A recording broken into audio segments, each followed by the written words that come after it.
bismillahi rahmani rahim alhamdulillahi rabbil alamin caggal de jettuɗen jomiraɗo subhanahu wa ta'ala julɗen annelaɗo Allah sallallahu alayhi wa sallam heɗen jetta Allah o okkunoɗen tawede ɗo mo wuuri tawede ɗo rowane hokki en tawtede ɗo hikka heɗen ñaago jomiraɗo subhanahu wa ta'ala yo okku en tawtede ɗo mo wuuri te kala gadduɗo ɗo haaju daguiɗo yo Allah ñawdan ɗum kala gadduɗo ɗo janggar yo Allah sellin ɗum kala gadduɗo ɗo muusiɗo yo Allah fawtan ɗum kala gadduɗo ɗo ko jaaki ɗum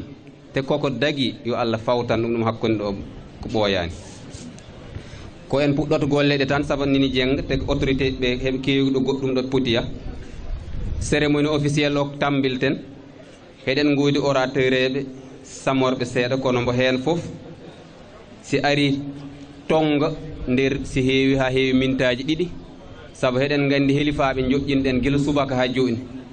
kamen ne hen heewi koɓe potiya te ko ɓe gari ɓe pecci en idorde ɗo wadde jagguiranen ɗumen ɗum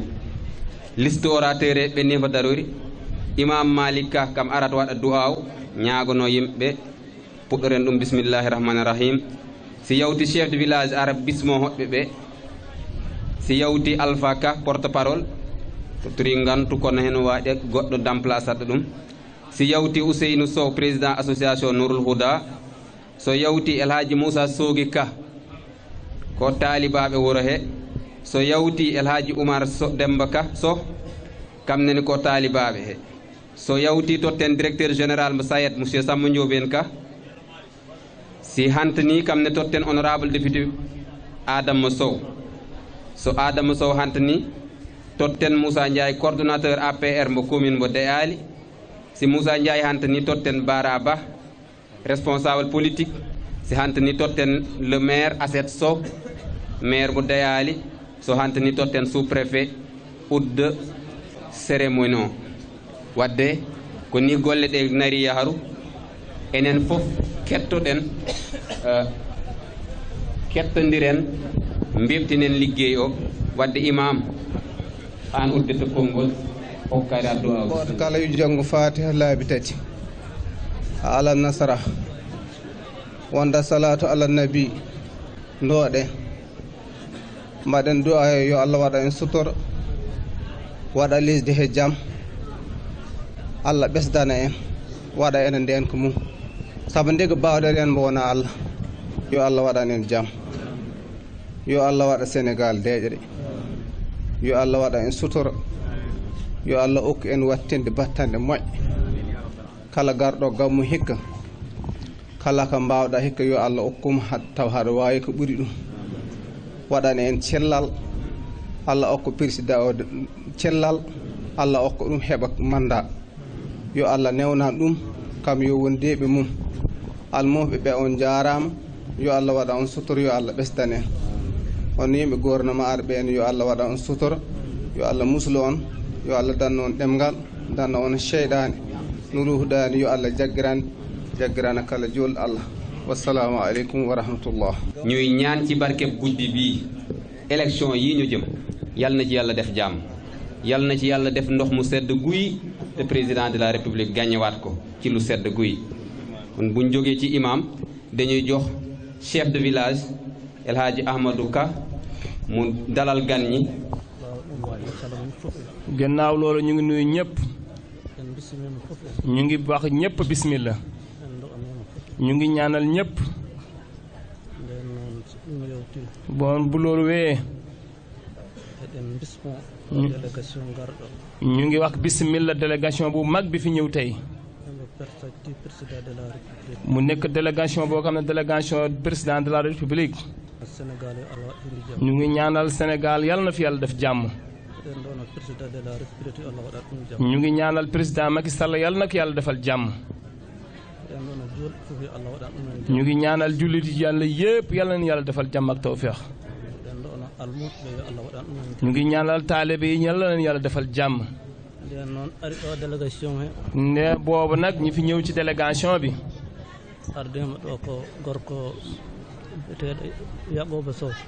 ki jiite délégation bi mooy ku ñuy wax Yaquba Sow sous-préfet Sagata Jolof. sous-préfet bu Sagata Jolof. ardena ɗo hanke khalifa mum. ñëwoon na fi démb ànd ak xalifaam. préfet département de Linguère. préfet département de Linguère. nden noon en mbi ɗum bisimilla mum. kon nag wax nañ la bismillah ak sa délégation. ɗi service aji ɗi wondi fof. ak mbooleem chef de service yi nga àndal yépp. eyi homo ɗo wondi noon. mu ngi yaa ngi ànd ak ñoo xam ne nag. ko directeur Samba Ndiobène. muy directeur SAED di monsieur Samba Ndiobène Ka. homo ɗo wonde maire de Ali. mu ngi fi nekk ak ku ñuy wax Asset Sow maire de Ali. wonde Adama Sow. ak député honorable Adama Sow. wonde Moussa Ndiaye. ak Moussa Ndiaye responsable APR bu Ali. chef de service aji gandanɗa ɗum weɓani ɗum comme. ak mboolem chef de service mu àndal yépp. ila docteur. bu ci docteur kii monsieur le docteur. gendarmerie. ak waa gendarmerie. ALP. waa ASP ak éléments yi mu fi yónnee. vétérinaire. waa vétérinaire yépp ñu ngi fi. forêt. waa Eaux et Forêts. service aji gandanɗa kamɓe fof. ak mboolem service yi fi ñëw yépp. goto fof dogali hen liggey mum. ku ci nekk def nga sa liggéey ba mat sëkk. ala oyo goto. amul kii ak kële. ñëpp def nañ li nga xamante ne moom lañ séenu woon ci ñoom. nden noon ma en to sous-préfet Yaquba. kon nag dinañ delluwaat ci ki nga xam ne mooy sous-préfet bu Yaquba Sow. kilifam aren ɗo canki yetti ɗum. kilifam ñëwoon na fi burki démb sant ko. a yeeso ceerno. ci kanamu kilifa bi. nden noon jooɗi ɗo ko joɗɗe ɗiɗi hannde. kon tey ñaari toogaay la fi toog tey. jooɗani ɗo hannde préfet département de Linguère. toogaayu préfet département de Linguère la fi toog tey. jooɗi wonde sous-préfet Sagata Jolof ko woni présenté président de la république arrondissement Sagata. ak toogaay boo xam ne moo nekk sous-préfet bu Sagata Jolof. toogal fi délégation président de la république tey. de ko neɗɗo moƴƴo. de ko mu nekk nit ku baax. Sagata arrondissement Sagata fof seettema ɗum ko moƴƴo. arrondissement bi mu jiite ñëpp seet nañ ko lu rafet ak lu baax. so tawino ɓe layani ɗum ne mi layatano. suñ ko waxul woon tak moom du ko wax moom it waaye. ceelagal hakkude men takata min layde ɗum. mu ne xarit dox diggante ak moom du tax boobaa mu wax ko. ɗum noon jara mum jëf. kon nag nee na jërëjëf bismillah. kër gi seen kër la. sabu ɗum ko waɗi ko hannde ha ɗum yawti toon. li mu def tey boo lépp tasaaroo tey ci biir arrondissement bi mu jiite. hino darne mum. taxawaayam bi génnu ca. comme maire de Ali. moom ak maire de Ali. nden noon. kon nag. eɗen bismo directeur Samba Ndiobène. ñu ngi wax monsieur le directeur bismillah. bisimilla mo gandanɗa hayso en gonino mba osere jangane mo gasata. buñ ko doon ak bismillah fii ba weer bi del si déwén tak du tax mu doy. sabu min ko addi ko am han yettanede Samba Ndiobène. li tax tey moom mu tey luñ ko indil tey ci ay cant nañ ko santal en tant que chef de village kenn xamul nu mu toll. nden noon simi ko mbiɗon ɗum ko jooni tan. comme li mu la waxoon sànq rek.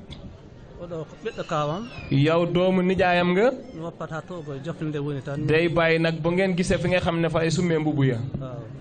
ko Samba Ndiobène. ndax Samba Ndiobène mii. minen fof komin Jolof naɓe jomin koto Jolof. ñoom ñëpp ay Jolof lañu ñëpp di ñibbi Jolof. heddi ɗo ko Adama Sow. li fi des mooy Adama Sow.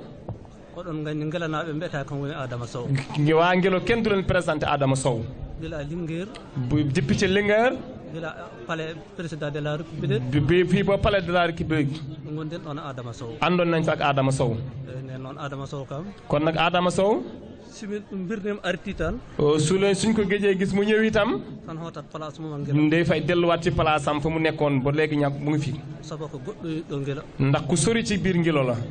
jara mum jëf. jërëjëf Adama bismillah. heddiɗo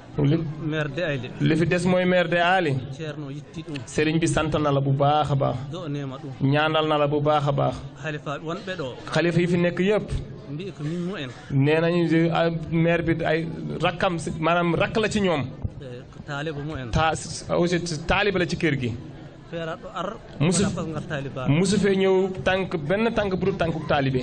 nden noon ceerno o xalifa o. kon nag xalifa bi. mbi ko do nema ɗum. nee na ñaanal na ko. mbi ɗum woni fenne nde. lii firnde gi. jooɗi e placé. bi mu toogee ci place bi. mandat mu premier. bu premier mandaam. ne lay ɗum ha ari ɗo. mu yónnee ko mu ñëw ba fii. sasi ɗum liggéey. mu sas am lu mu ko sant ci liggéey. ñalaande artaani. bés bi dellusiwut. sotti ɗum kayitaji wi ɗum ɗum hante. mu jox ko ay kayit mu ne ko lépp sotti na. waaw mu ne waɗi kayitaji mum a gaal. mu ngi jël ay kayitam def ci wakaandem. wi gelñan ñamma hande. booba ba tey. wi ɗum tan ko jarajëf kama koy. nee na ko jërëjëf moom ko mbooleem conseil yi bi mu àndal yëpp. nden noon jaaraama kon nag jërëjëf o wi mu ne arden ɗo koɗo hiccanke àndoon na fi ak benn gan gu tedd dem ari ɗo mu ñëw fi woodi ko dari ɗo laye o place mu taxaw fi am lu mu fi wax fii ñu toog tey eyi wi ko ɗum tambilaama nee na loolu tàmbali nañ ko eyi nden ko layno ko ɗum tambilaama kon nag lu mu waxoon fii nii tàmbali nañ ko rewi ɗum ko jongo maire daara na ko ci loxol maire adde kale ko he addani ɗum kale ko adde indi na ko ci loxo teg ko ci loxo kalifa bi on woni ministére Aly Ngouille Ndiaye kooku mooy ministère Aly Ngouille Ndiaye ɗum tambilaama ɗum tàmbali nañ loola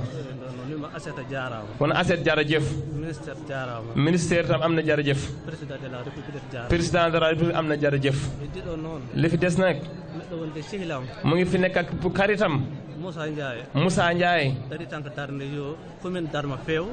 dafa taxawaay rek pour de Aly commune bu de Aly jag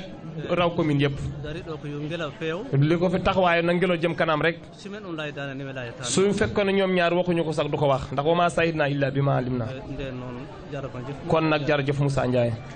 heddiɗo li fi des kon almoɗɓe ɓe taalibe yi kamen gonɗo ɗo hanki ñoo fi nekkoon démb kamen gonat ɗo hannde ñoo fi nekk tey kamen gonat ɗo janngo moo fi nekk ak suba goto mo en yi ko hoorema ku nekk li yéene ci boppam yo Allah waɗan ɗum yal na ko yàlla defal ko ɓen yi ko wuro ngo li ñu yéene ci kër gi yo Allah yettin ɗum yal na ko yàlla motale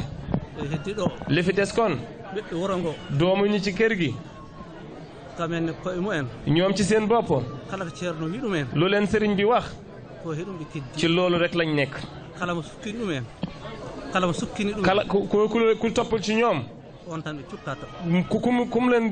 ku leen kalifa bi joxoñ kooku rek la ñuy topp ɗum noon taki ardade ɗumen gona chef de village kon nag moo tax nga jiite leen ba pare nekk chef de village sino wi saabu konngol ceerno tan dina yomb lool ndax noom lépp sëriñ bi moo koy doxal moo ko yoral boppam nden noon kon nag yo Allah newnan ɗumen kon nag yàlla na leen yàlla jàppandal ɗi pourquoi ɗi goɗɗi ɗo xale yi ne ci kër gi eɓe jogui organisé o ñu yor organisation muy waa Nuurul Huda eɓe jokkodira kale fo ñuy jokkoo ak kalifa bi eɓe jokkodira kale fo ñuy jokkoo ak kalifa bi eɓe jokkodira halifaɓe lesdi ndi ñuy jokkoo ak kalifa ci réew mi heɓe ɗesde wuro ngo ñuy yokk kër gi yo Allah ɗesdan ɗumen yàlla na leen yàlla taxaw kala ɗo ɓe daari fu ñu taxaw ñoom xale yi min Ahmadou meɗɗon daari moom chef de village nee na mu ngi seen gannaaw kala ɗo ɓe gona hen fu ñoom fu xale yi nekkul min hoore mi wona e moom nee na nekku fa sëriñ bi nekku fa kala kalifa o wi fu lu xalifa bi wax ɗum mbiɓe moom la wax kala ko taalibaɓe mbi lu taalibe yi wax ɗum mbiɓe moom la wax kala ko pourquoi Nourul Huda lay lu xale yi nga xam ne ñoo nekk ci association Nourul Huda lu ñu wax ɗum lay moom la wax kala immeɗo ko président de la république kun délégation jóge ci président de la république ñëw fi kala koɓe lay lu ñu wax ɗum lay moom la wax nden noon moom kon nag meɗɗo ono fof en mu ngi ñaanal ñëpp meɗo yafno fof en mu ngi jéggulu ñëpp meɗo Allah ɓesdana enen fof ñuy jéggal ñëpp di jéggulu ñëpp di ñaan yàlla doole ñu xéewal goto men fof en yi ko hoore ku nekk lu muy am yéene ci xolam yalla yo taw ɗum en yibban yàlla na fekk la loolu la yéene moroomam nden noon kon nag yo Allah yorme ya foɓɓe leleɓe ɗo yàlla na yàlla yërëm way dawlu yi tëdd te ci suuf su tedd si yo Allah yorme kala joɗɗo lili ak mboolem fu jullit mën a tëdd ci àdduna bi yàlla na yàlla sotti yërmandeem ci kawam nden noon yo Allah ukku en tawtede mum yàlla na nu yàlla fi may ñu fekkee déwi ay déwini déwén yo Allah waɗan en lisde jaam yàlla na yàlla def ci réew mi jàmm wassalamu aleykum wasalaamu aleykum wa rahmatullah bismillahi rahmani rahim caggal de musliɗen seeɗani eɗen juula nelaɗo Allah sallllahu taala alayhi wa sallam joom jemma o eɗen mo mbarkinoro kadi kaalaten ko nde Allah yo waɗ ɗum haala nafka bi jaahi nabi sallllahu alayhi wa sallam ɗum noon eɗen calmina dendaangal arɓe ɓe ɗo aɓeɓe ɓe tawi ɗo eɗen en iɗoro noon khalifa o mbo Allah tegi ɗo e yeeso men de hombo ɗum jaɓi enen eɗen ɗum jaɓi eɗen ɗum juuro kama miñum e ɓiɓɓe mum ɓeɓe wondi heen e taalibaɓe eɗen ɓe ñaagano Allah eɗen toro nde ɓe ñaaganto en Allah ala tan wala hol d'accord si ɗum yawti eɗen calmina délégation gouvernement o ina wayino tawi so préfet jooɗima ko kam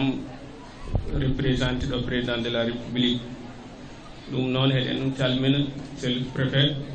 eɗen mo calmina men mo bisimilla ɗo e guilo a wona ɗo koɗo ko enen jeyɗa mbiɗa salmina directeur de la SAED hono monsieur Samba Diop en min men e délégation o mo wondi fof heno wayno simi hen inni honorable député Adam ɗum nawori woɓɓe ɓe mbiɗaɓe salmina mbiɗaɓe bismo ɗo e wuuro he emin calmina monsieur le maire Alaji Amadou Assane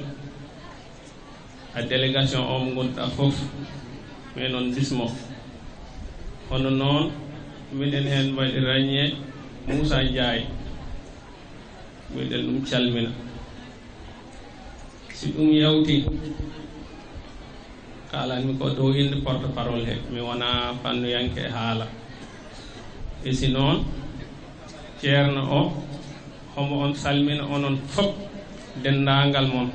arɓe ɓe yoɓɓeɓe gara hen omo ñaago subhanahu wa taala kam ɓesgu mum yo Allah wat cellal e yimɓe he ɓe arɓe ɗo fof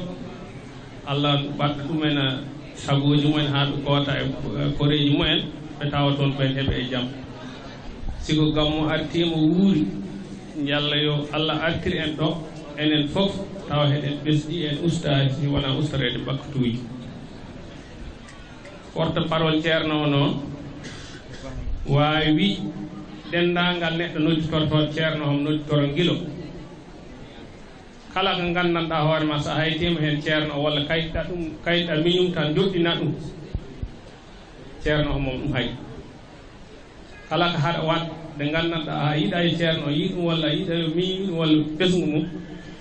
sa yii ceerno o yo sa yiya e ɗum homo ɗum Allah iɗima ɗum han ceerno o rewi hen kala neɗɗo wawi won yo leggo rewa Allah wona jambuur reno toñange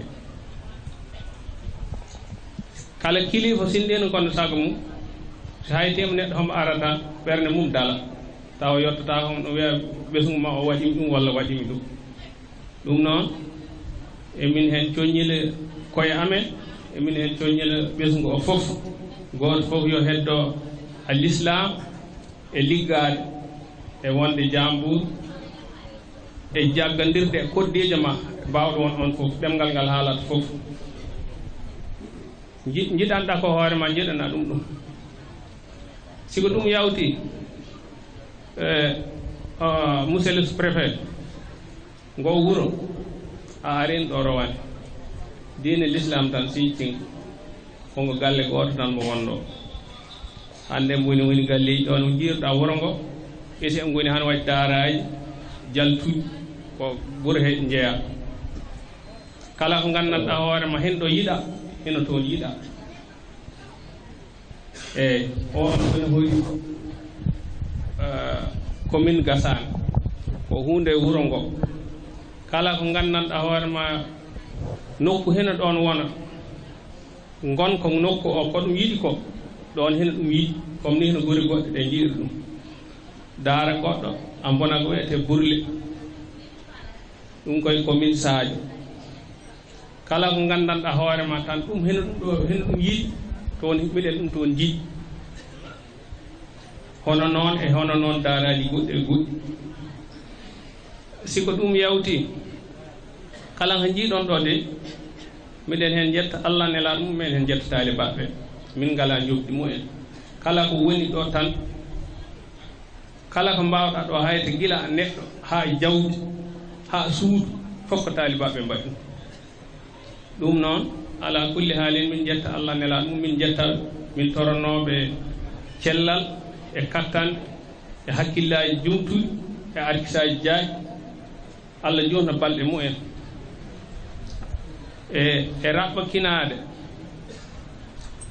comme no gandirɗon galleji sernaɓe ɗi fof koɓe ɓesɓe tan no mbimi ni jojo taaliba immo wodaɗo ɗiɗi faw jongu mum loggiyata toon doléance mo ganduɗa koko waɗɗi tawa jungo mum wawa toon heɓoy e si miijo taw yomi yaha galle ceernam to ɗum noon tawde Allah hoddiri ande sous-préfet ari ɗo ombo amen miɗen mo ɗum jottina kala ko gandanɗa hoorema galle o hemba ɗum wuro ngo hemba ɗum mérita e ko taariŋ komin ganda miɗen betti Allah nela ɗum jooɗi miɗen mo betti jooɗi miɗen jetti autorité ji local gonɗi ɗiɗo eɓe mbaɗa hen koɓe mbawi ko eyyi si ɗum yawti mi arta directeur Sayed monsieur Samba Diop en no kaldirnomi nane ni tan dendagal bandira taalibaɓe seeren ɓe heɓe mo jetta heɓe mo ñagono Allah nelaɗo mum nde Allah junnata balɗe ma saabu neɗɗo eɗen kodduno ceernajo men murid wiyete Cheikh Abdoul Ahad wiyanoko kam yettatamo waɗana e ɗum noon wiyatno te noon omo royi omo motiroyi kaye nden noon Samba Diobel min jettima dendagal ko mbaɗɗa ko ɗo wuuro he go bange ko jaggiranɗa ko dahira Nurul Huda o aye ko mbaɗɗa ko e sañce ƴettaɗo ɗo liggitade wuuro ngo hono kabri o ko mbaɗɗa ko hen fof talibaɓe nani ɗum ɓe jii ɗum nden noon heɓe jetta Allah nelam heɓe mo jetta mbiɗa ñaago noon gokkon min sous-préfet mi yetta honorable Djibril Adama Sow ko neɗɗo men ko neɗɗo ɗo min jokkodirino mum 2003 e hande min ceertani e mum e waɗi taƴe noon comme régime changeat e si noon ko ɗo jeeya mbiɗa felliti omo wawi ƴettude ko ɗo bisma on ɗo e ndede wonde e régime Ablaye Wade ñande fuɗɗi ɗo ar de ari tan wi amen hande ko occasion mo wonde ministre Habib Sy o wi hande ko occasion peeñon ɗum noon ko onon liggoto ɗum ari tan welɗi to wonde politicien o yi hoorem e wuuro he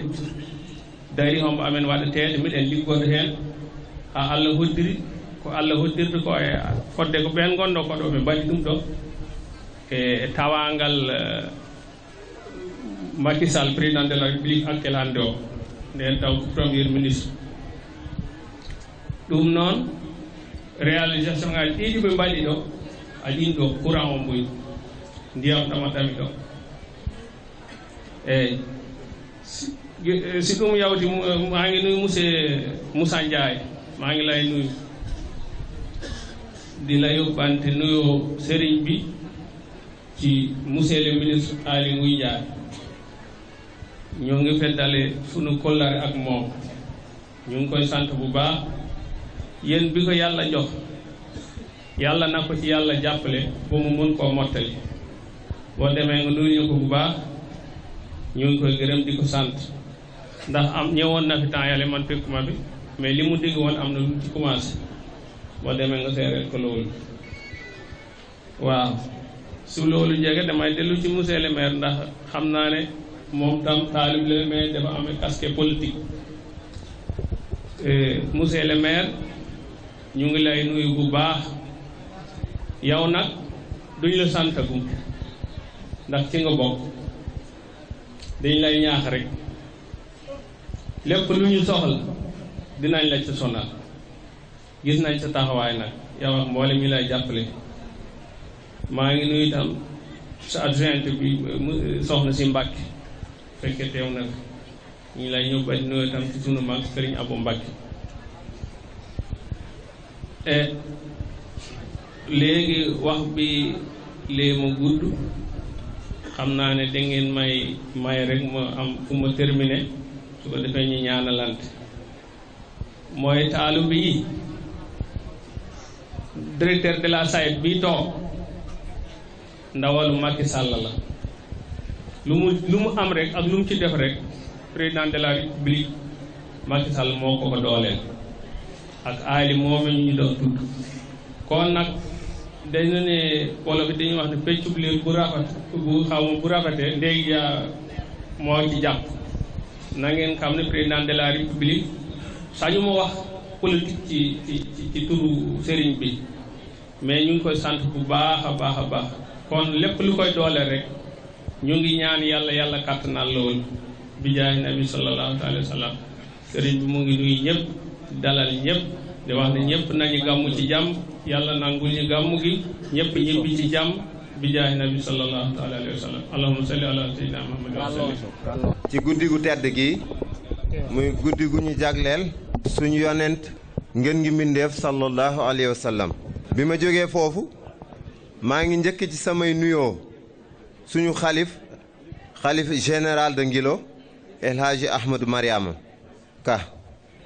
ñu ngi koy ñaanal yàlla may ko gudd fan yàlla yàggal taxawaay bi. bu ñu jógee foofu ñu ngi nuyu suñu gan yi nga xam ne ñu ngi fi toog tey jii fekke bis bu tedd bi nga xam ne ñun ñëpp moo ñu dajale fii di ci jiital suñu gan yi nga xam ne mooy autorité yi fi toog yëpp monsieur le sous-préfet ñu ngi lay nuyu. ñu ngi nuyu DG Samba Ndiobène ñu ngi nuyu honorable député ñu ngi nuyu monsieur les maires ñu ngi nuyu responsable politique yi nga xam ne ñoom ñëpp daje nañ fi tey jii ak gan ñi nga xam ne ñëw nañ fi ñu ngi leen di nuyu. bu ñu jógee foofu nag ñu ngi nuyu aussi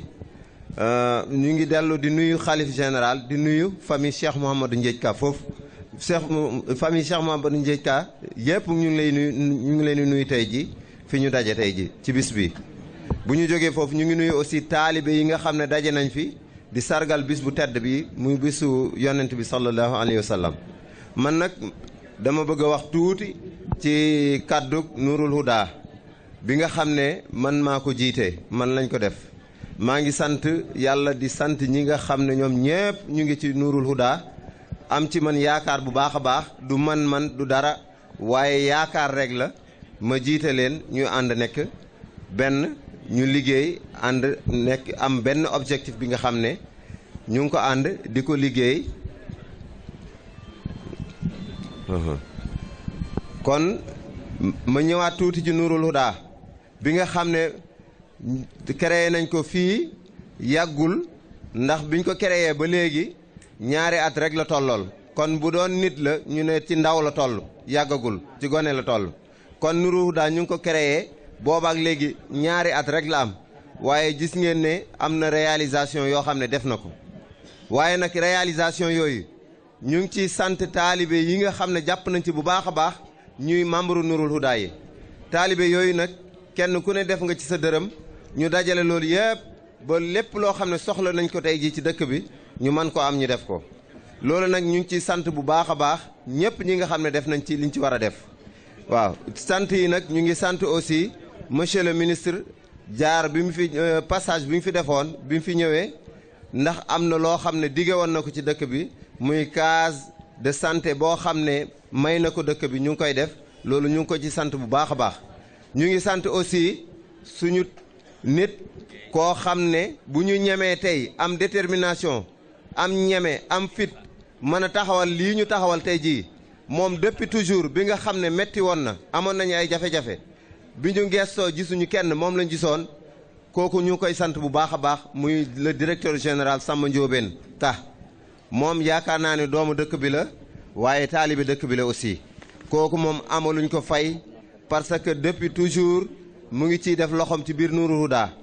bis bu ñu defee suñu programme bu ñu déplacé woo ñëw ci moom dana ci def la ca war ba lu yàggul gàmm gii nga xam ne ci la ñu nekk tey jii bi ñu defaree suñu programme mu gàmm bi ñu ñëwee ci moom bi ñu waxtaanee ak moom ci boppam def nañu man awma tànku ginnaaw ci Nuurul Huda mais tànku kanam rek laa ci am awma ci tànku ginnaaw am tànku kanam rek laa ci am programme bi nga xam ne présenté ngeen ñu ko dama koy def lépp laa leen di defal loolu nag ñu ngi ko ci sant bu baax a baax ñu ngi ñaan membre Nuurul Huda yépp ñu ñaanal ko suñu sëriñ si aussi ñu ñaanal ko bu baax a baax yàlla may ko gudd fan yàlla may ko ay promotion yu bare bari ba mu passé fi mu nekk kon loolu laa amoon ci li nga xam ne maa ngi ko doon sant ci ñi nga xam ne toog nañ bu ñu jógee foofu aussi association Nourul Huda am na ay projet yoo xam ne bëgg na koo tëral ci dëkk bi projet yoo xam ne war nañu koo démarrer lu yàggul am na projet boo xam ne yëkkati woon nañ ko fi lu yàggul mu mel ne bëggoon nañ résidence Cheikh Mouhamadou Ndiéj yaakaar naa gàmm gu daaw waxoon nañ ko ci suñu discours fii ne bëgg nañ kër goo xam ne ñu ngi koy tuddee résidence Cheikh Mouhamadou Ndiéj comme ni ko yeneen këri diine yi amee Ngilo tamit am ko loola bañ ko bëggee bi Nourul Huda dajee bi ñu defee délégation ñëw ci sëriñ si bi ñu leen ko bi ñu waxtaanee ak ñoom kilifa diine yi nga xam ne ñoom ñoo ŋànk dëkk bi bi ñu ñëwee ci moom bi ñu waxtaanee ñoom ci boppam defal nañ ñu ci ñaan jox nañ ñu ci ndigal aussi ba joxe nañ terrain bi nga xam ne foofu lañ ko war a def kon nag ñu ngi leen di sant bu baax a baax di leen ñaanal gudd fan xam ne terrain bi nga xam ne foofu la ñu war a defee résidence Cheikh Mouhamadou Ndiéj boobu am nañ ko ba pare plan bi ñu ngi koy defar pareegul waaye projet bi nga xam ne nag bëgg nañ koo def te loolu du yàgg projet à court terme la bu gàmm gi passé incha allah bëgg nañ koo entamer mu ñu mën a yokk mbaar mii nga xam ne fii lañ toog di gàmmoo fii xam ngeen ne bis bu ñu préparé gàmm ñu jub si gàmm am na yoo xam ne bagage yoo xam ne dañ koy soxla lu toll lu mel ne ay tente ay bâche yi nga xam ne def nañ ko ak weñ ñi koy téeg yëpp loolu xaalis bu baree bari lañ koy def kon xalaat nañ ne bu ñu yokkee mbaar mi tey jii loolu day teggeeku ci suñu poos ñu mën a def xaalis boobu ci feneen kon nag projet boobu Nourul Huda jël na projet boobu bëgg na ko entamer bëgg nañ koo commencer bu gàmm gi passé ba Nourul Huda jënd na 10 tonnes ciment yoo xam ne teg nañ ko ba ñu ngi ñaan bonne volonté yi nga xam ne ñu ngi fii ñi nga xam ne daje nañ fi ñoom ñëpp ñu ngi leen di ñaan ndimbal ku ci am sa ndimbal ñu ngi lay ñaan nga def ko ci ba loolu mën a antu ñu mën koo def bu ma jógee foofu nag maa ngi sant bu baax a baax ñi nga xam ne daje nañ fi bu ñoom ñëpp di woot nit ñëpp ñi fi daje ak membre Nourul Huda yi ak ñi nga xam ne nekkuñu woon ci Nourul Huda ñu ñëw rejoindre association bi nga xam ne liggéeyam du lenn lu dul jàppale dëkk bi liggéeyam du lenn lu dul objectif am mooy le développement du village kon nag loolu yëpp ñu ngi ci woo ñëpp ñu nekk benn ànd juboo ànd jàppalante ba nga xam ne li ñu soxla ci dëkk bi dañu ko mën a am loolu laa amoon li nga xam ne bëggu naa ko cee def asalaamaaleykum wa rahmatullah miɗo idoro e salminaga o mo gandanɗa kam Allah waɗi hande woni khalif Cheikh Mamadou Nguij woni baba men Ahmadou Mariam eɗen ɗum ndono Allah okko ɗum jutmbalu cellal e sellirede so en calmini baba meɗen ceerno meɗen khalif Cheikh Mahamad Ndiéj ma en calmin imam wuro ngo par ce que fulɓe ne mbiya saɗa naata galle ya rewa damal so min calmini imam galle o min calmini kala diine yankande gonɗo nder oɗo mbar so ɗum yawti miɗa salmina chef de village wuro ngo so mi salmini ɗum mi salmini kala jiiduɗo muɗum laawol faati hen miɗa salmini également o mo gandanɗa kam wonani ɗo hande président de la république son excellence monsieur Macky Sall woni sous-préfet sow o jooɗi ko weltare mawni noon dañmi nde nanmi nde haala ko haalaka ronte muɗum ko neɗɗo kellifaɗo kono noon ko neɗɗo muɗɗo ko resda ko wadde e oɗo barki min duwantuma hakkude ɗo mbo wuuri yo taw ko gonɗa ko ronimo to dow ɗum wona nafoore juuɗo Allah kala miɗa salmini également monsieur le maire kama délégation o mo ardi ɗo fof mi yii ɗo mawna Moussa Ndiaye mi yii ɗo Ablaye Ndiaye mi yii goɗɗo fof miɗa on salmina goto moɗon fof inde mum e yettode mum miɗa on jippina aussi e jippude moɗon miɗa yafno noon ko jawmi ko ƴettu konngol par ce que so sagam wondo mi tawe haala baabimam ɓe fotɓe ɗo haalde woni babam Oumara woni aussi kawam kamɓe fof miɗa yinno tawe kongi maɓɓe kono miɗa yinno tawe également konngol monsieur le maire kama sous-préfet kono comme no wiyete ni tan guesa ba ne yaaji goto meɗen fof wonɗo remata woppa goɗɗo o remoɗo goɗɗum wadde mi woppatɓe ɗo ɓe jottina geɗe ɗe minne mi yeƴeto yawtuɗo goɗɗum gadatirnomi te mi yiiɗa firtu aadi hande noon ko jamma rasul alayhi salatu wasalam jamma rasul alayhi salatu wasalam noon kala ko neɗɗo waɗi hen ko wona innude Allah rewdi ɗum e jokkude en ɗam mi fondu ñanmo waɗi ko wona ko ɓuri ko wadde yo Allah okku en mbawen tegode e rewde hen Allah innude hen Allah mais aussi e jokkude hen endam e koddigal ko weltare noon titi artude e wuro ngo wiyeto ko e wuro Ngilo fulɓe ne mbiya jawe jooɗi e luɓiiɗo saka tafniiɗo to mbayla hande galle o ɗo gande mi yiɗa wona mi yiɗi heen jeye Allah jeynimi heen Allah wattinmi heen wona komi ɗaɓɓuɗo jeeyede e Ngila ko Allah wattinmi heen miɗi heen yetti Allah e fulɓe noon mbi neɗɗo fulɓe mbi neɗɗo ko jogii ko naɓata marché neɗɗo ko jogii ko ɗum naɓata marché yettere Allah noon dépasse on min jogii woni Ngila komo dépasse goɗɗo fayida wadde somin naɓi ɗum marché min turataka miɗen heen jetti Allah so ɗum yawti ɗo Ngila baɗɗa ɗo fof ko minen waɗani on jettiɗo aali nguy ari ɗo hiccenki woodi ko waɗi ɗo teddungal yo Allah ɓesdan ɗum ɗum ko waɗi waɗanani ɗum hay goto so wona Samba Ndiobé par ce que ngesa bo tawi amen miɗen ndema ari hombo remto wadde yettere Allah yo Allah ɓesdan ɗum kono mi yiɗa noon nene neɗɗo naata galle Mamadou Gueƴ ɓuranmi ɗo darde kala ɗo mbawɗa imma wadde kala ko waɗi ɗo goo lime mami waɗ ɗiɗi pour tinnude jaafa ɗon so tawi ko case de santé goto okki on mami okki on ɗiɗi inchallah so goɗɗum ne ko noon par ce que noon mi yiiɗa hay goto heynomi nder oɗo galle goɗɗum ɗum gande woni Samba on woni aali woni goɗɗo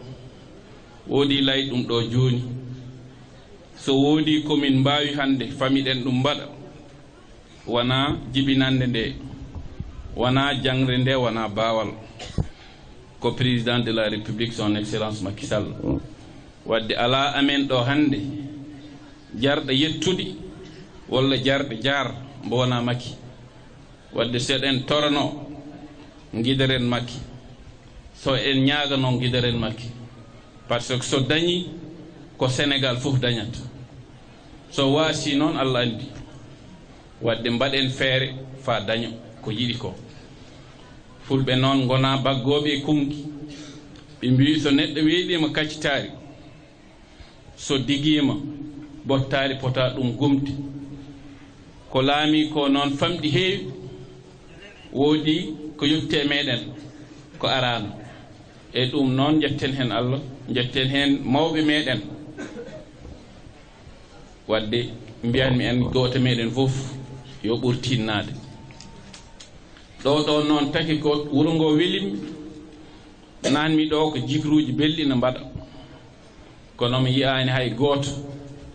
no yana ɗo yas mi yiyani hay goto no joguiɗo jikku mbo wona jikku joɗɗo goto meɗen fof so sañina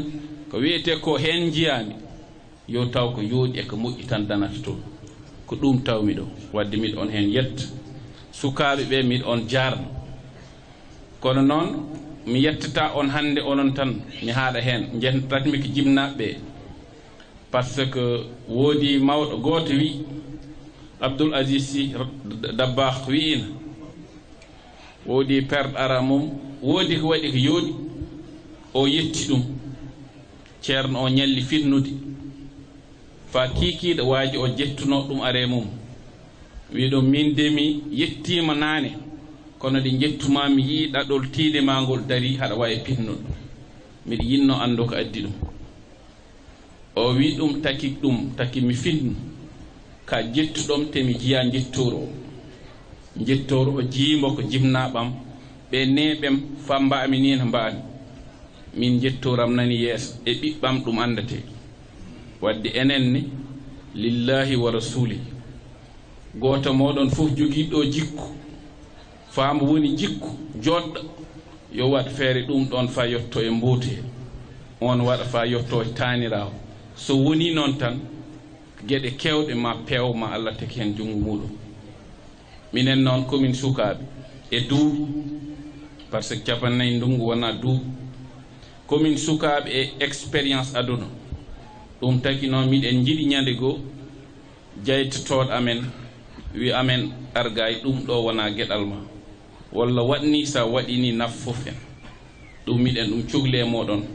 miɗen ɗum jiiɗi e mawɓe he miɗen ɗum jiiɗi e goto moɗon fof haala komi wawa junno kono mi yiɗa arɗo faame hoota miɗo ɗo ardi e délégation mawɗo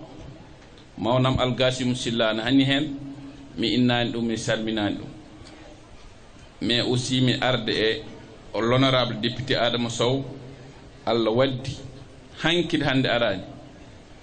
babam hombo wi politique ko lees wanga daami no woni fof neɗɗo lelorto kala mbo haɗa aña heddu hen ko jirruɗa ɗum jangga kono kala mbo haɗa yiiɗo ne heddu hen ko gañirɗa ɗum jangga kono Allah waɗi gañgu feera won hakkude amen ko yiddi tan feeri ɗo kono noon wonɗo hetno wonɗo kenni Allah ɗo yettini nde hannde minen wonde maɓɓolde wootere pour des principes yettere Allah hannde min gondi e jaam e noon ko gorko cuusɗo reedu e gorko jiɗɗo ko woni ko wadde mi wawa arɗo faami hoto mi yettani ɗum mi duwanaki ɗum juutbalo e cellal pour tan o juuta balɗe tawe gueɗe mbotu muɗum tawe daraja mbotu muɗum wadde Adama Sow a jarama mi yettimo mi jarnima so tawi woodi ko woñiɗo e kongi he gande maccuɗo Allah wasi modde ko hen jiyami mi motani so woodi ko feewi ne gande wona min fewni ko Allah mawɗo tan fewnata kam fewnanimi miɗa yafno miɗa yarlo on jarama hono no baba wini ko ɗum jiɗmi on simtan oɗon gandi ɗiɗo duuɓi fof ko liggey liggateno ɗo mo ganduɗa ko wayno juma o ha arte liggey rawdo mo ganduɗa hande kamɓe kuccitɗe ɗiɗo duuɓi noon ɗum ɗiɓe waɗ ko wawi jaccande seeɗa a ndir caɗele aduna tan esi haɗani miɗen hen jiwtide tawi liggey en waɗi ko manque alaji mawɗo en e sukaɓe wonɓe ɗo hande ɗum yettini wona mir guenale o ko manque no ko hen ɗo hedde 200 métres Allah waɗi ɗum ligga ɗum hanti a gueɗe goɗɗe ese ndir ɗum min kibbati alaji mawɗen mbi yo min gartu min ƴettita liggey o min gonda kadi sukaɓe wonɓe ɗo wona Nourul Huda en e wondiɓe mumen ɓe ganduɗa heɓe ƴetti golle moƴƴe hande ndir wuuro he e kala mbo yiiɗe hande ganda e ko ngilo janggo ɗum wiyete pour arat ɓe ɗo siɓe tawi ɗo ko ngilo janggo mo jiiɗa ngilo o mo gonɗen ɗo hande on ɓe gaddi ɗo ñande samedi o jawtuɗo min mbaɗi ga réunion e gardugol Alaji Oumar Demba Ahmad Djoubayrou e dendagal délégation ngaji gimminoɗe région ngaji e fof min pottiti ɗo min mbaɗi yewtere pour ƴettidde golle ɗe de min kaali nde min disnodiri min mbi yo min mbahlit programme woni bahlitgol programme idan min layano tan min mbiya kaari waɗi ujunnaji sappo walla kaari waɗi ujunnaji nogas isi aduna koko dogat saabu nden sa ƴeewi jamanuji ɗi ɓe garat ɗo en gonatno mbaar he tan mbo heewa yimɓe gonata lakde isi tawde yimɓe ɓesdima wadde yo jaɓɓal goɗngal waɗi min mbi hikka heɗen cuhli ujunnaji 3 taaliɓe e nder Sénégal fof tawa ko gorko ujunnaji 200 debbo 600 kurko gonɗo kalifandi 600 sen hen dañi ujunnaji 2 debbo kurko eɗen poti dañ 6 millions sen dañi ujunere gorko eɗen poti dañ 12 millions e ɗum mbaɗen ɗum bila mo gandanɗa mbaɗanen ɗum dat mbo simbo ari si Allah walli en ta ɗum fof en mbaɗi ɗum récolte pour janngo jam tawa en mbaawi andu heɓe ngoni enen hoɗo tolniɗen e ko mbawɗen namno population si ɗum namnima yimɓe jillude ɗon ne ganden tigi ɓe jilli ɗo won ko mbawɗen ko tawa ko fof en gojji ɓuri ɗum e andir ɗum ɓen ɗon yimɓe ɓe mbaɗi suɓaɓe ɓe mbi yo won ko ɓe casodiri ɗum wawa won fuɗɗode nde ko wayno Alaji Ahmad Dioubay ko gammoytonoɗo Guittu Ar Allah waɗi demin tambili haala ka wi hikka programme mum mannirdirmo Guittu Ar esi dañat ganta hikka gammo gaay pour jaggirande en liggey he saabu so liggey ngel immima ko wuro mum ko fof mum arat gaay jaggirana en heen wi waɗi 4 tonnes wano woɓɓe heddiɓe wano Alaji Oumar en maire ɓe loggu en ko wayno aset en woɓɓe ɓe heen fof ɓe ngannduɗaa heɓen kaani inna goto fof 2 tonnes 1 tonne ha mi sikkuɓe kalkaliɗo ɓe cankide min gimmoto fodde tonnuji 30 e huɓunde 36 tonnes de ha joni hene waɗi woɓɓe ɓe ngari e nder keesi ɗum ma ɓe mbaɗ ɗum ko ɗon woni ɗo tolna wano ngelo omo cohluɗen waɗoy mo gandanɗa hoore ma sembo hantima mo sertata ngelo omo gonɗen han tan wona ngelo men janggo ko ɗum woni dal ko ganduɗa fuɗɗama ɗo Allah waɗi wano directeur garɗo ɗon e ballal Allah demin mbaɗi jetayo mawɗo Ahmad Nayi yettini amen konngol ngol min calmodiri e mum wi amen mi jaggirani on 2 millions nden noon kamne heɗen ɗum ɗo no yo Allah jaggiran ɗum yo Allah wallu ɗum ko heddi ko haalate ko hen mi weeɗa Alaji Oumar Demba tan e kamenen Alaji Ahmad en woɓɓe fotɓe hen haal fof ɓe jottina ko heddi ko Alaji Oumar gokkodiren dat wano Alaji Oumar Dioubay rirano on listi o layano on ɓe gandanɗa hoore ma baaba o ten ko kamen mbaɗi innaɓe ma mbaɗ koɓe wano tonuji ginnaɗi ɗi hen wassalam ko idi fof ko mbiɗa salmina kalifa o kay woni Alaji Ahmad kay woni ɗan Simmamadou Ndiaye simi salmani ɗum miɗa salmina afa galle o simi salmani afa galle o mi salmani min ɗum fof meɗaɓe juuro meɗaɓe yafno sabu ƴettude konngol nder halifa ma ko hunde nisde woni ko liggey wayi noon nokkere sa woni e nder ɗum yiyata toon walla naneɗa toon ne de min jecci ko Moussa haali ko ala hen ko woppi koko ɓesdi hen si ala ko woppi hen liggey o ko minen coññimo ko minen gimmanimo de min kulanimo de neɗɗo wono finɗin mbaruɗi ɗanidi tawata ko jogotiɗo heddi ko yo en nowodir jonodiren toppitoɗen liggey o si en nowodiri jonodirɗen tan en keƴani hem e si en jawodiri ala ko mbaɗaten goo o fof yo en gon neɗɗo gooto si en gonani neɗɗo gooto en jahata si Oumar rungimami wefto Oumar wefto Moussa liggey men wontata ko pundi ɓoldi mbo yahata haydara de ganden enen kala ko neɗɗo men ɓorni de daaraji ɗi ɓornaki daara o ɓornaki si jooɗima han ɗo o rawda ñobbuɗen mo ɗo han nande fof ko en wasɓe jawdi jinmi ko almuɓe gonen neɗɗo gooto jaggodiren cuusen Oumar heyno min cukka heen min pewna ko fewnate ko si ɗum hantimane goɗɗum arat enen wota en kantina ngilo neɗɗo men yo hanto isi wota hantina ngilo neɗɗo men omo wawi hanto noon isi en kantinta ngilo saabu enen ko ɗon gotoɗen Alaji Amadou feeri kam wi Allah yurmi ɗum yafutta asa ene barke mum feeri kam wi almudagal heƴani hakkude men saabu simi diwoyi ndiwoɗa wadde noon ɗum wona taalibagal ko ɗum jiidigal ɗo minen min gona fortiɓe ɗo ko ɗo min kuuɗi kala suudu welnu amen ɗo min naata mbiyani Oumar ya metti noppi kayno ɗa min cukka heen simin cukke ma wata hullika woto ko kulɗa Moussa keeɗa keeci kala ko saltirudi ko wona toon sur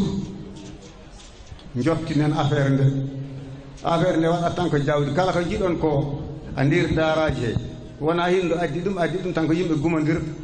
gumodirɓe ɓe nanodirɓe gueɗe ɗiɗi noon heɗe bonna liggey men a jaɓani galo a jaɓani gando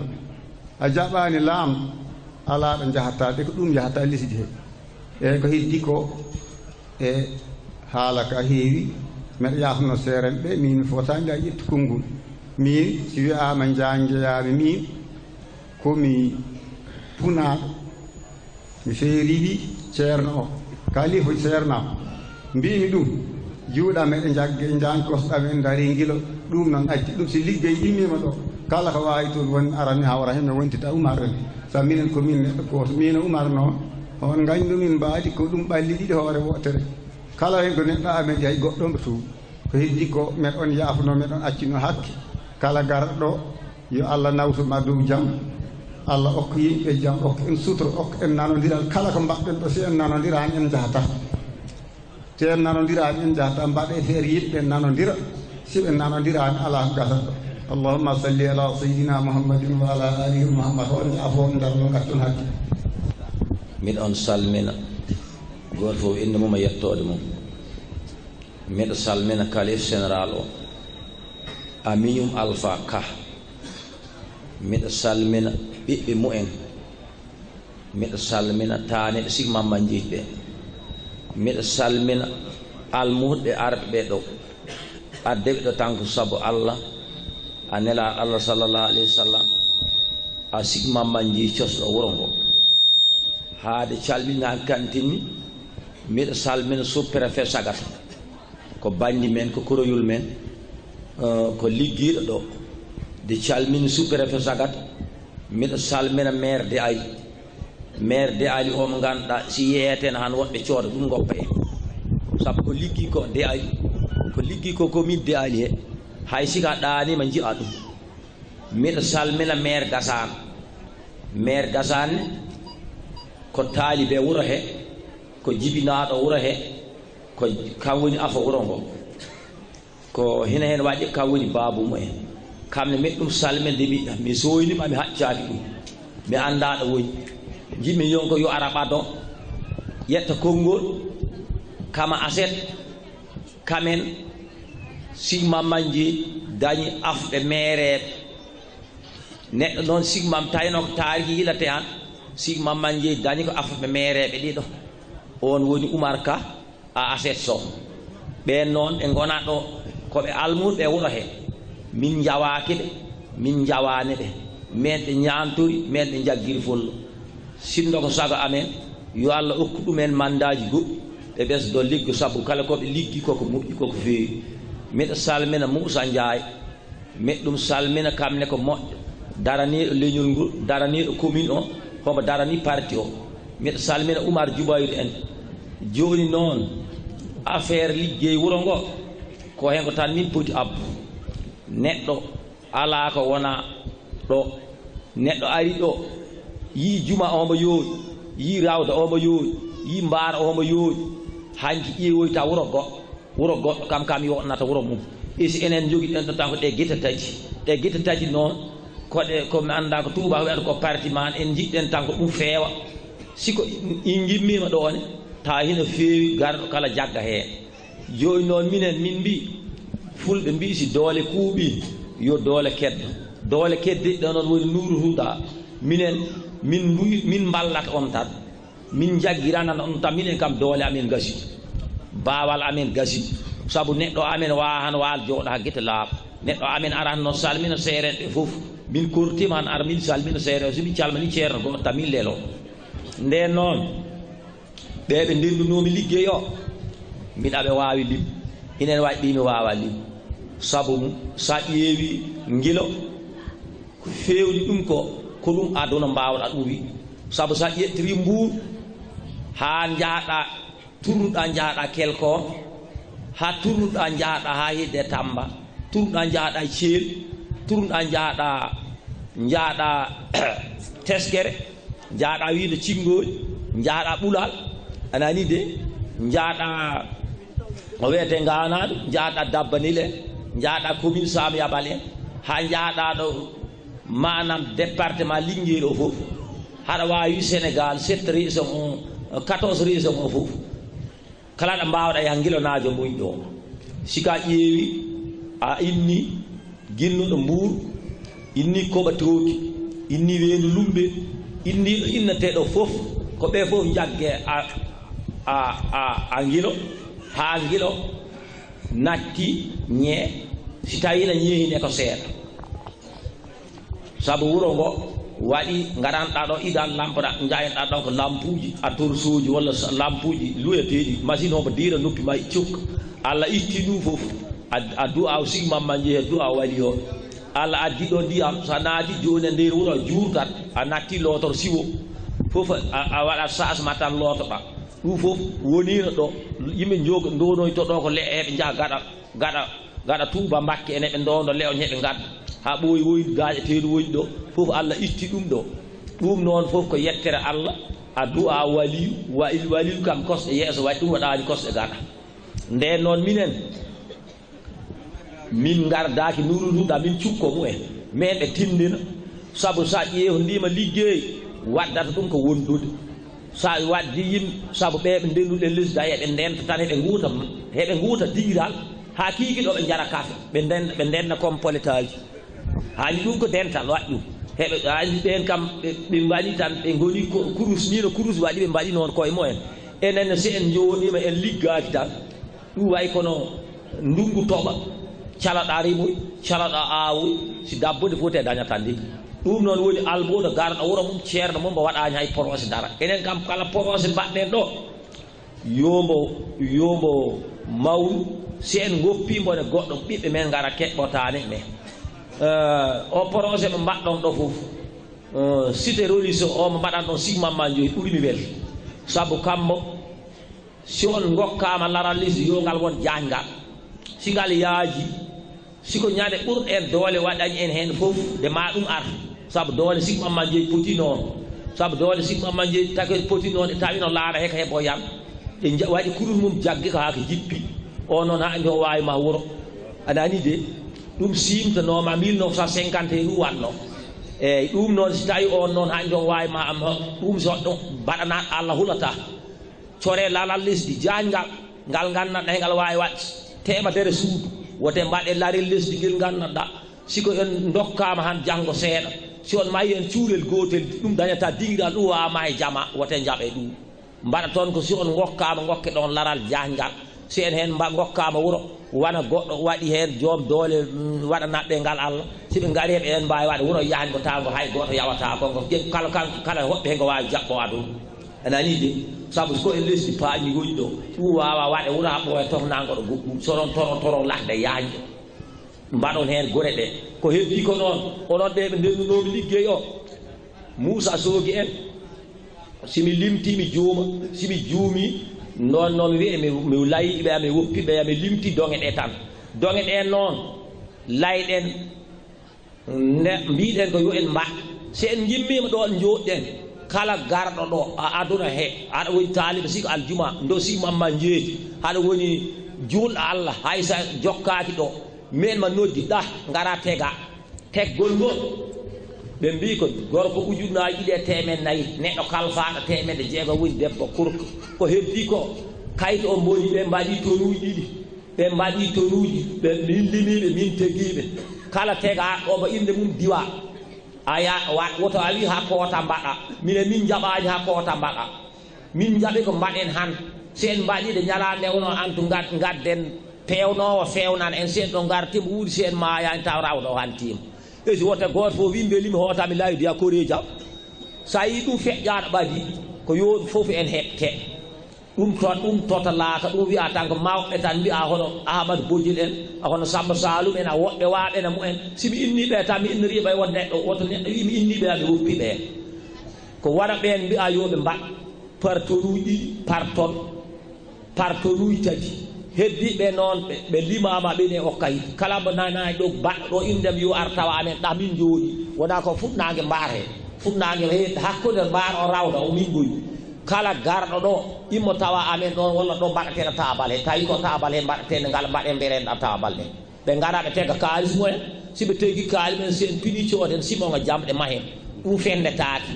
wote muñe wote paɗe wote ɗum ne miɗa totta hanti konngol ngol ko jejjinmi hen kal gandon ko mi foti noon ko moƴƴi hen kala gandon ko Allah moƴƴini ɗum on jaarama noon kala liggey momin mbaɗata ɗo ɗon rewɓe ɓe mbawi amen hem kala komo wawi ɗo wa rewɓe jewɓe tan mba sen jillu kala liggey momin mbaɗatno rewɓe mbawi amen is rewɓe jewɓe jillaka hen anani de ɓen kam peeraɗo waɗde waɗatno tan ko tate nayi ɓen noon mi en ɓe padetaɓe hen anani de ko heddi ko min on jaarama ministre bi nee na mi ngi nuyu sëñ bi di ko ñaanal fan wu gudd mu yàgg fi lool te ànd ak wér yàlla àggale bépp mébét boo xam ne am na ko si Ngilo yàlla na ko yàlla jàppale ba mu lépp àgg si ak ayam ministre bi nee na mi ngi leen di feddali kóllëre goo xam ne am na ko ak yéen fasante na ko ak yéen nee na kóllëre googu nag li koy àggale maanaam moo di ngeen ñaanal le président de la république son excellence monsieur Macky Sall élection yi ñu jëm yàlla bis ndox mu sedd tam gañe ko largement dès le premier tour ah kenn ku ne xam na nag en 2011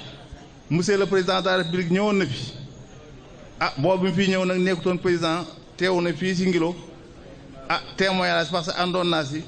mu ñaanoon ñu ñaanal ko yaakaar na dañ ko ñaanaloon nangu na ndax gañe woon na élection yi kon nag ñu bëggaat ngeen ñaanaat ndax fii dëkkum ñaan la lu fi nit ñaan yàlla dana ko def kon nag sëñ bi ñaanal leen le président de la république ba lii muy yóotu yàlla may ko Ali nee na bu yàlla dogalee bañ am deuxième mandat lii nga xam ne door na ko fi ab tàmbali la rek ndax Ngilo kenn ku ne xam na ne dëkku diine bu mag la ci biir département Linguère kon nag yaakaar naa képp koo xam ne yaa ngi jàpp dëkkub diine boo ñëwee fii ci Ngilo lépp loo man si jëf yu baax da nga ko fi def ndax fii yelloo na lu ne moom nag nit la koo xam ne lépp loo xam ne mën na ko dana ko def lu mënut tam du la ko wax comme ni mu fi ñëwoon rek yaakaar naa bañ ko interpréter la man lépp nee na wax na ko dana ko def te yaakaar naa tey engagement yi fi jëloon yaa ko wax yu bëri comme door na ko si donc nag ngeen ñaanal président ñaanal Ali ñaanal ñëpp yàlla wàcc jàmm si réew mi yàlla def ci sutura ba élection yi ñu jëm ñëpp nag tiit nañ si waaye bu ngeen ñaanee yàlla dana dogal élection yi sedd guy ñu ngi leen di nuyu yéen ñëpp di leen gërëm di leen sant wax ji daanaka jarul guddal loolu laa ci amoon ma doon wax wa salaam woni kalifu men Cheikh Amadou ɗum ko waɗa Ngilo de hay ɗum wona laya politique layani koko woni ko Ngilo sabu koyen almuɓe tawde koyen almuɓe on jii ko dental waɗata ko wayri on jii ko dental waɗata ko on mbiye ittindin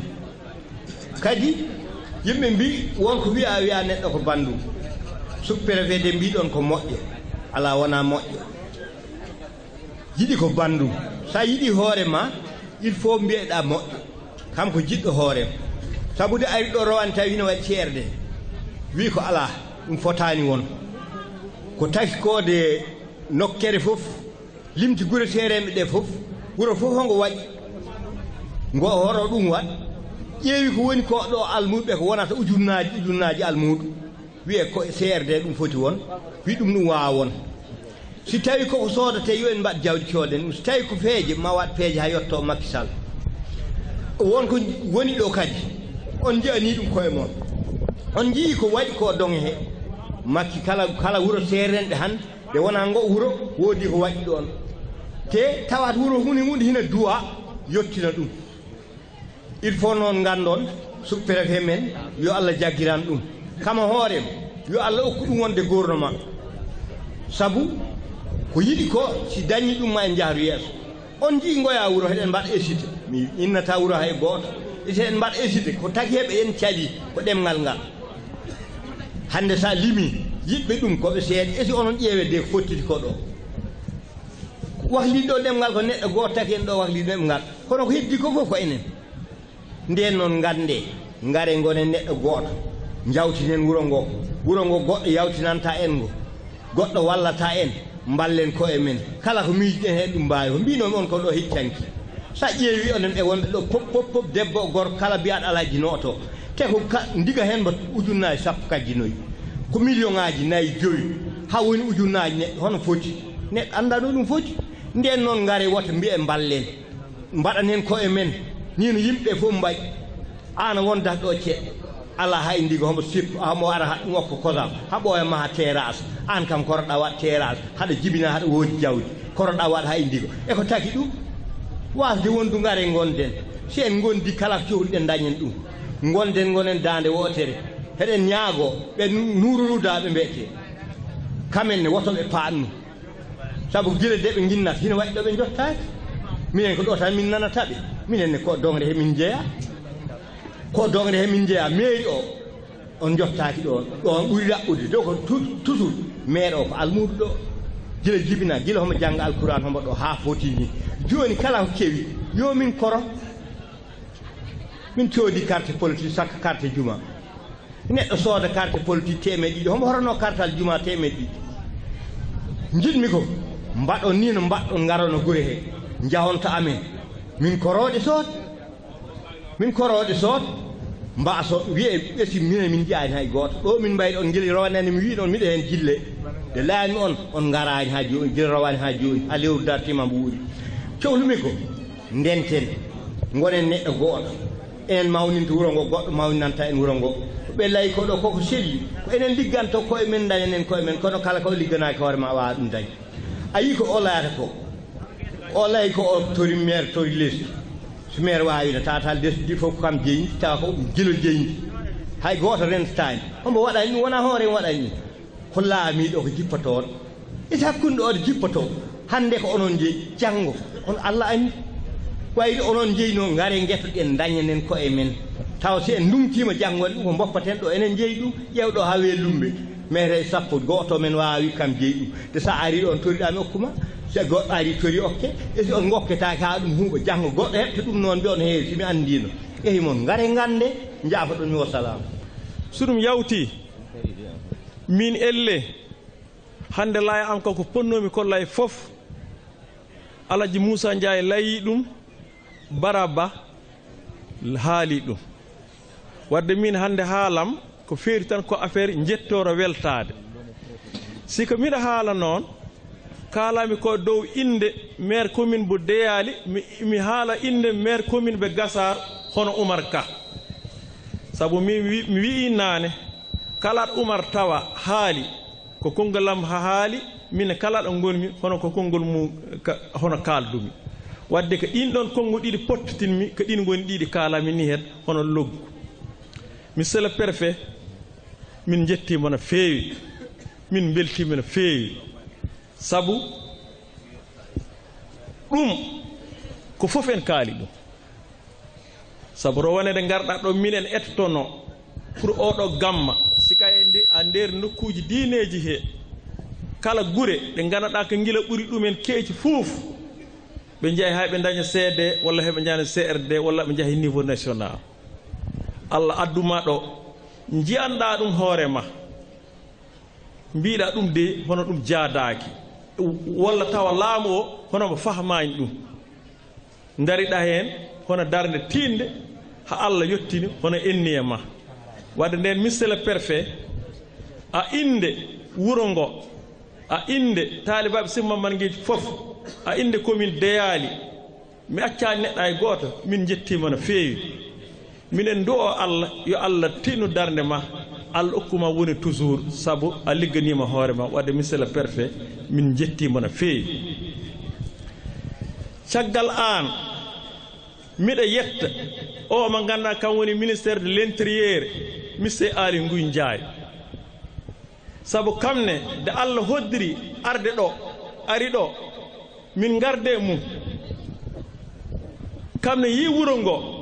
haali ɗum ɗo o baas o wi'i ko fuɗɗi ko e yaltu a nder département de Linguére gila fuɗɗi waɗ politique ha woni nder état he ha woni homo yalta ko yi ko gila ala ɗo yiɗomo nder département de Linguére ɗum settima ɗum kamne wi kala ko gandanɗa ko waawi e ko gandanɗa ko doono moƴƴon keɓoyi walla ko konngol mo ngoɗo heɓoyi inchallah ɗum kam andi ɗum yeni ɗum hoore mum ma waɗ ɗum ko ɗum taki de ari ɗo waɗi engagement ji tolniɗe 4 ha 5 ɗin jomin wuro ngo ko hono kalno o dari hen darde tinde premiére respise o mo gandanɗa Nourul Huda mo ganduɗa kamen goni yontaɓe men kamen jogui yiyande hono jangga heɓe doganno ɗi duuɓi fof hina dañi probléme ƴetti engagement wiwima toppit ɗum miɗani ɗum jokkodire mumen miɗani ɗum waɗiner yiyande tegi hen wona ko wonno ko enne sous préfet ɗum oɗo gammo mbo immo CLD mbo ara CDD ɗum ƴetten engagement sa saabu yatande ñande immiñama woti noddi préfet directement galle mum wi ɗum yo gila waɗane CDD ɗum o noddimmi ɓe jokkodiri ɓe poti jokkire monsieur le sous préfet ɗum woni gila dañi CD labtuɗo no feewi de hina jilla wi enni e mum yo ɗum immo CDD ɗum ara CRD kam Aly kam jokkodire ɗum am ɗum woni ɗum immo département de Linguére ne mbo wuuri waɗi hono ɗum yahallugo ɗum noon wadde nden to bange toon ko ɗum jettor mawɗo no feewi wadde nden hombo taaɓe mawɗe no feewi ƴettina engagement case de santé lamdinoma saabu hoɗon gandi ko mairie onon ɓeɓe ganduɗa anduɓe ni administratif yaharata ko mairie foti ma case de santé torimi ɗum wonde mairie o fon kalis ala yo ɗumin mbo mbi ɗum ko an waɗatombo a poos ma ƴetti engagement ɗo wi kam mahantombo hoore mum a poos mum taw wona affaire mairie ɗum woni ligguey o tambila birkeje ɗe ɗuminama ɗi miɗen homen jokki saabu wino hakkude ɗo de hitande ɗuminta yo taw case de santé timmi adda matériel mo waɗa équipement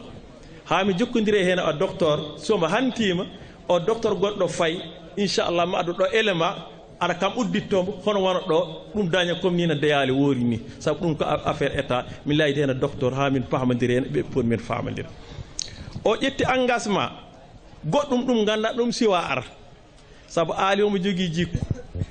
kam kala ko wawi ɗum layata ko wawa jaɓata ɗum lay ɗum no hina moƴƴe kilifa ɗum woni affaire passeport diplomatique ɗum ko président de la république jogui ɗum affaire lawol ngo président de la république jogui ɗum affaire audience o mo gandanɗa o mbo haalno ɗum ko président de la république jogui ɗum jokkodiri hen président de la république min andi ɓooyata ɗe balɗe ma ar Linguére ma won information onon hono mbo keɓɗo no hiɗ ɗum inchallah aljuma gara o amma affaire audience o aɗen gueɗe foof heddi noon affaire makko omo haalno woodi ko haalanimi ɗum si ɗum yonti janggo ene fof hono yo Allah tawnu en mo on gandu engagement kala mo ƴettuno ni he ƴettiti engagement hono ɓurɗoma wadde nden a nder ɗum ɗon min en tant que a indam a inde loggu min jetti ministre o no feewi an Moussa Ndiaye il faut que nana Pulaar wadde sika jokkodire e ministre Aly Ngouille Ndiaye an ɓeɓe gonduɗa ganda min jetti ɗum khalifa o yetti ɗum comme ni noɓe kalde gila la fof jetti ɗum taalibaɓe Seydi Mamadou Ngueye fof ɓe jetti ɗum waɗi ɗo golle mawɗe no feewi so ɗum yawti miɗa yetta organisation o gonɗo ɗo woni Nourul Huda on tinnima no feewi hono kono jamboroɓe saabu il faut que wona sagataɓe haalatenoɓe Qur'ana fit yettun jaggumi ko hono ko onon goni ɓeen Qur'ana haali ɗumen ko onon goni ɓeen on darima darde tinde hanti kam yoltude hujjaji men ɗum woni hoɗon jahade jamana miɗa jaggi tan ɗum on jattama saabu kala ko neɗɗo waɗi ɗo liggey mo neɗɗo waɗi ɗo waɗanimo Seydi Mamadou Ngueye ɗum waɗanimo ko taalibaɓe fof de ni no gaay ɓe mbiyata kala neɗɗo hombo andi affaire Seydi Mamadou Ngueye ɗum jogui kosɗe yeeso esi ɗum ala kosɗe kiici kala hen ɗo neɗɗo woni hen hombo liggono Seydi Mamadou Ngueye tan a yiyata hunde fof newoɗo mum hono ko noon waali waɗata wadde nden darde moon yo Allah tinnude miɗa yetta a inde commune o gara am hono Alaji Oumar Demba wonde Alaji Moussa Alaji Amadou Djoubayro saabu kamen ɓe tambima golle ɗe ɓe darjiniɗe ɓe mbaɗi hen jawdi mumen ɓe jogui hen jiyanɗe ha kala bawɗo hen ha jaggo han jaggi hen an Alaji Oumar an Alaji Moussa Alaji Amadou Djoubayro min jetti on no feewi saabu ɗum kala ko neɗɗo waɗi ɗo min jaggumi hono mbaɗanɗa ɗum hono ko enen min yetta noon ɓeɓe gandanɗa arnoɓe ɗo joni hono Samba Diobini Ka directeur SAED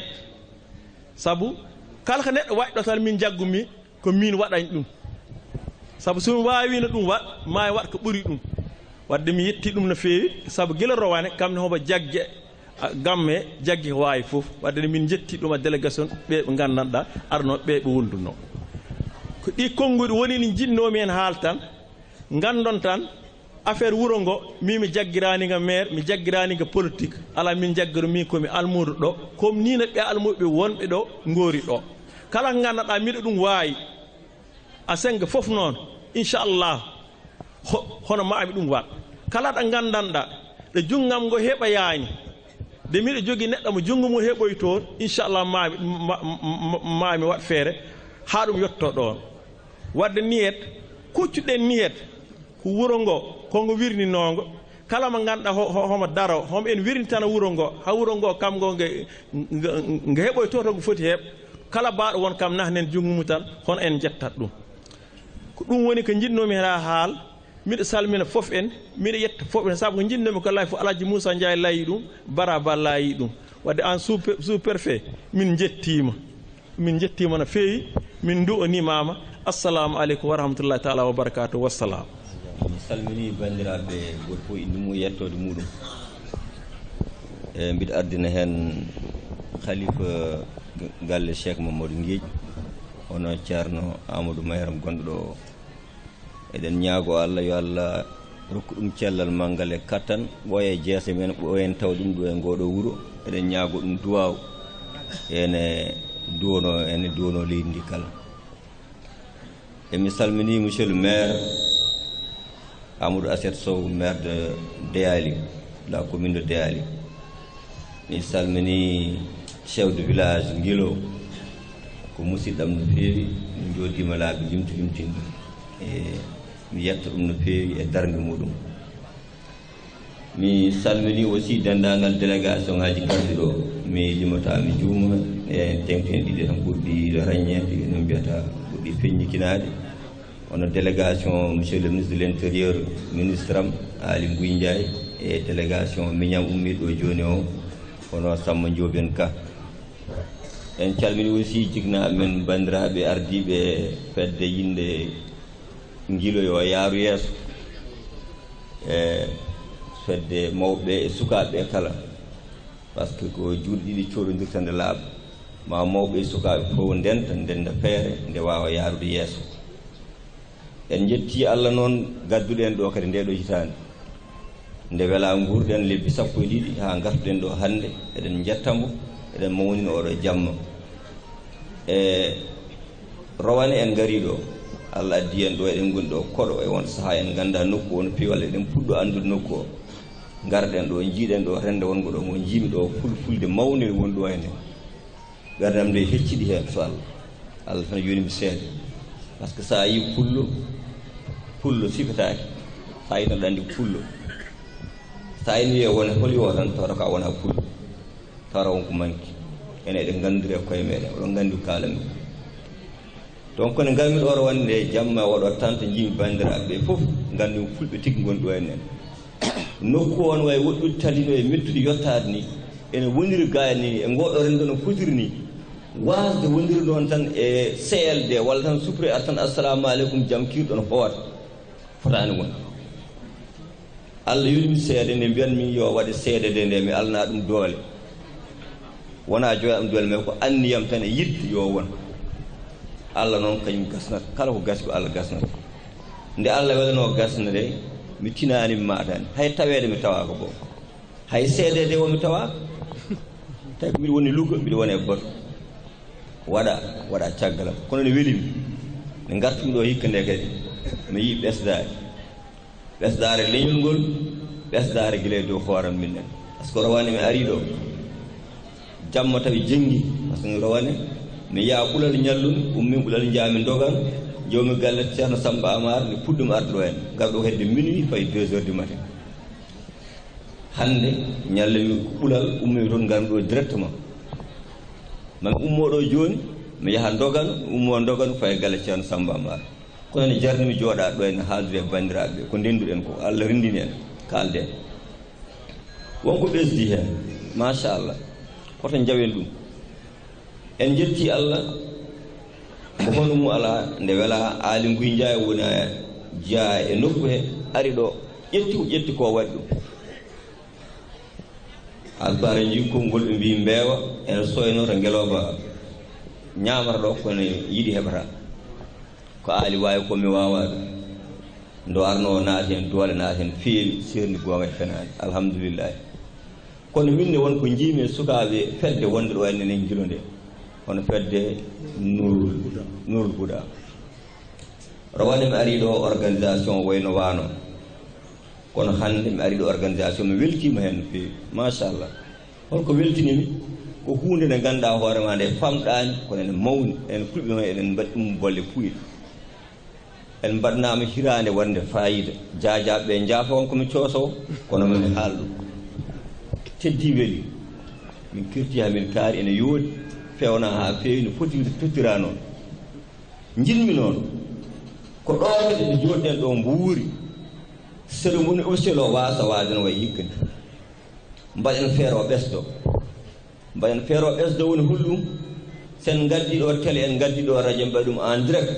taw banndiraaɓe en kaalda ko poɗɗen haaldude ko woni cérémonie officiel ko wonko haalate e cuuɗi wonko haalate e les leɗɗe wonko haalate e ndeer galleji kono wonko haaltaake cérémonie officiel jaafoɗon enen ndenndi en ngarii ɗo ko cérémonie officiel en gonɗe kilifaaɓe en kollat kilifaagal haa timno dokkel neewi kaalden ko poɗɗen haaldude to jenen ko fayi arde